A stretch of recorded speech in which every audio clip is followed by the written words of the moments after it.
Ils étaient nombreux à témoigner de leur soutien à la famille de Tamatoa, sur la toile, comme sur place, à la marina de Tehoro de Mataya, où une quinzaine de volontaires est venue prêter main forte. Ils ont longé le littoral toute la matinée. On remercie tous ceux qui ont participé à cette journée-là, en espérant bien sûr de le retrouver sain et sauf, notre Tamato, hein, notre cousin chéri. Mais on est là, même ceux de Marina sont là, ceux de Tautira et la plupart de la population, toute la famille. Une mobilisation populaire malgré l'arrêt des recherches officielles dimanche à 14 h. Les équipages se sont répartis les zones à quadriller. On a été un peu plus loin par rapport à hier. Donc, résultat, aujourd'hui, c'est très compliqué parce que nous n'avons pas de point de repère pour pouvoir recadrer l'endroit où vraiment il y a eu l'impact. Tout et son contraire a été dit durant ces dernières 48 heures, tout jusqu'au comportement irresponsable de Tamatoa selon les plus virulents.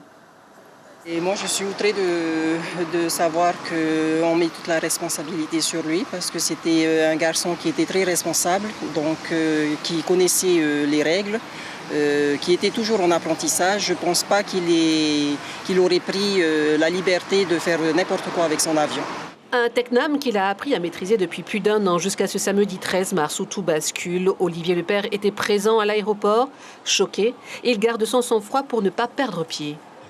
Le fait qu'il m'ait dit juste que l'avion avait disparu, ça ne veut pas dire que c'était fatal. Donc il y avait encore de l'espoir de trouver mon fils rapidement. En fait.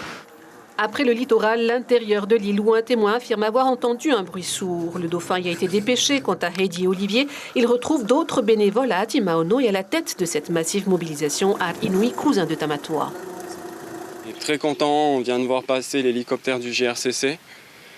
C'est qu'ils ont une piste solide, ils ont repris les recherches et ça c'est le plus important pour nous, je pense, à l'heure actuelle.